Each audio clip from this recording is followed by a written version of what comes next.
Despite not being the most popular character, Yubel has to be one of the most powerful beings in the entire Yu-Gi-Oh franchise. From leveling entire universes with a simple attack to mind-controlling beings as strong as the 3 sacred beasts, she can do it all. But can she beat the father of the Quincy, Yhwach, who has a list of abilities so long that you would have to make an entirely different video just to cover them all in an all-out battle? Or can the almighty being hold his own against the interdimensional goddess? What lies beneath the curtains of Yubel's powers? And most important of all, how would a battle like this look like? Stay tuned to find out.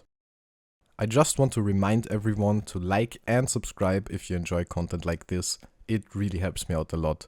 We are really trying to reach 1000 subscribers by the end of the year, so just hit that subscribe button if you don't have anything else to do.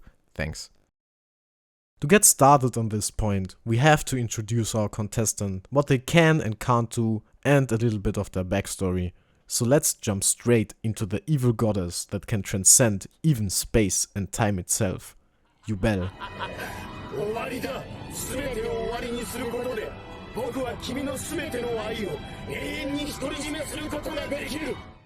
Yubel was originally a normal human being, but was asked by an unnamed king to undergo a torturous transformation into what she is today, to protect the power of the gentle darkness. She was then made into a card by a company named Industrial Illusions, which now resides in Jaden's deck. Later on, she was sent into space by Kyber Corp, but found her way back to Earth. After regenerating her full body, she would cause havoc amongst Jaden and his friends, and eventually Jaden would end up fusing with Yubel to end her terror. Yubel's powers are undeniably immense, making her a formidable foe for Yhwach. She stands amongst the strongest beings and could even hold her own against the likes of Yhwach. Yubel's aura alone showcases her strength, effectively pushing back the 3 sacred beasts, including one with world-destroying potential. Her regenerative abilities and durability are extraordinary. She recovered from being utterly annihilated, survived the explosion of 12 dimensions, withstood an attack from Exodia in a weakened state, and was able to regenerate after having her mind, body and soul destroyed. Yubel's arsenal also includes mind manipulation, darkness manipulation and telekinesis. Her capabilities don't stop there. Yubel effortlessly traverses the 12 dimensions, creates objects out of thin air, and seals souls into objects like the Millennium items. Did I mention her ability to casually cause massive destruction over kilometers of land with a single attack? She's an absolute force to be reckoned with, and that's just scratching the surface. Her base form holds all these incredible powers. Now, let's talk about her powered up version. In this state, Yubel's attack potency skyrockets to the point of leveling entire universes. Her speed far surpasses light speed, and she gains the ability to manipulate diseases and wield the power of deconstruction as well as creation at will. Simply put, Yubel is an exceptional powerhouse. Her strength, versatility and potency make her a truly remarkable fighter. There are some more minor powers I skipped over, like flying, but these aren't relevant to the battle at hand. Yhwach definitely has his work cut out for him. As the leader of the Quincy, can he take on an interdimensional being that can level universes? Let's find out. I can't list all of Yhwach's powers as I did with Yubel, since he has the ability to infuse someone with part of his soul and then take it back, with all of the knowledge and abilities of that person. It would take a whole different video, which there are enough of, to explain what he can do. Instead, I will stack Yubel's powers up against Yhwach to see if he can deal with them. Yhwach's first hurdle is Yubel's speed. With her base form, Yubel can easily dodge all of his attacks. The leader of the Quincy only has one choice to even come close: auswählen. A unique ability that lets him absorb the powers of weaker Quincies. This, in combination with his X-axis Schrift, lets him penetrate any force in an instant, making even the concept of dodging impossible. So that settles the speed issue. But what about its range? Such a powerful ability must have at least one weak point. The Schrift is only capable of traveling the known effective range of the ability. And you know what definitely is not in his range? One of the 12 dimensions, which Yubel can enter and leave at will. So Yhwach's only feasible way of hitting Yubel would easily be outclassed by her dimension traveling ability. But since Yhwach has absorbed thousands upon thousands of souls with the abilities, it wouldn't be out of the question that he too can travel to another dimension. So let's just assume he can and is able to hit Yubel with his Schrift. What would happen? The power is described as a penetrating force which punches through everything between his weapon and his target. But so what? It wouldn't even matter if he hit Yubel, since she would just regenerate in no time, all while still being able to use her powers. I mean, she tanked a hit from freaking Exodia, a literal god, while not even being at full power. So I doubt this subpar ability would even damage her. Oh, but he can use morphing pattern to open holes in her defense. I hear you say, well, no, since that requires him to study his opponent, and in a fight that would happen at far faster than the speeds of light, I doubt that even an absolute genius could make that happen. With all of these points made, what could Yhwach even do? Well, for one thing, he could try and draw out the fight long enough so that Yubel would get tired and start to waver, but she has all bases covered. Yubel, even while fighting the light of destruction, was never shown to be tired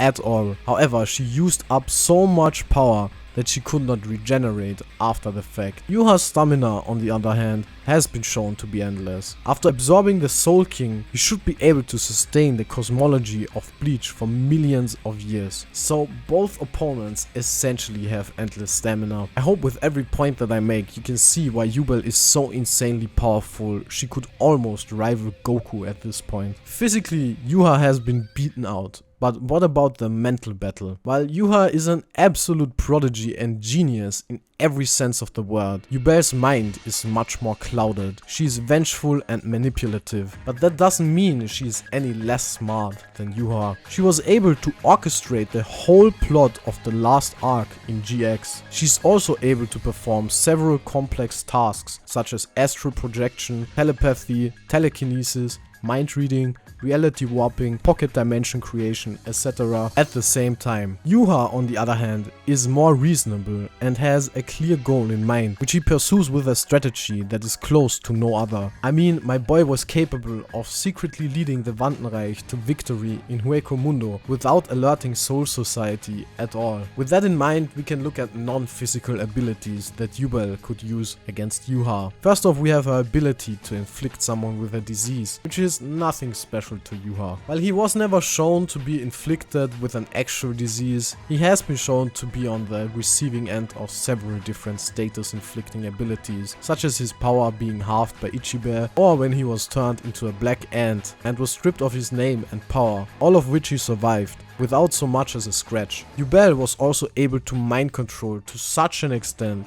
that she can even bypass mind resistance, since she was able to corrupt Jesse's crystal beasts as well as the rainbow dragon, despite these having a resistance against mind control. So even if Yhwach had some type of mind control resistance, Yubel would most likely be able to bypass it. However, Yhwach does possess several different types of power nullification, as mentioned before, which would be able to stop this. But the instant his mind becomes controlled, Yubel would have an opening to strike, and I am sure she would never pass up such an opportunity. There is one point I would give to Yhwach, despite his shortcomings in this fight. Yubel is able to manipulate souls to such an extent that she can not only seal them into objects, she can also manipulate them to do her bidding.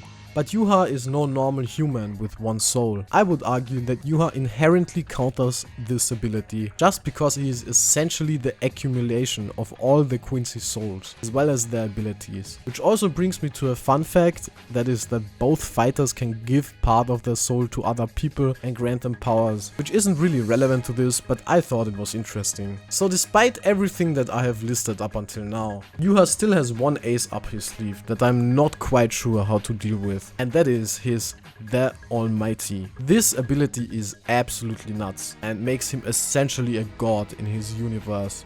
It is so strong that it would catapult him from A tier into SSSSSS++ tier in an instant in terms of power. The power of the Almighty is to see that lies in the future, observing all possible futures like grains of sand in the wind. The knowledge that Yhwach uses to predict his opponent's actions and act accordingly. However, this is only a portion of its true power, which is the ability to outright choose between the futures that lie before him, rewriting fate as he pleases to best suit his goals. He can even rewrite the future in which he has died, and it is said that any power that Yhwach sees in the future will become his ally and grow incapable of harming him at all. Yeah, he can change the future at will, but it was at least never shown that he could outright kill someone with this. I guess he can't just say, okay, you die now, and the person is then vanished from existence, since he would have done that to everyone in the Soul Society and Ichigo, which still does not change one singular fact about Yubel, and that is that this bitch is a fucking tank. Yhwach just does not have anything in his arsenal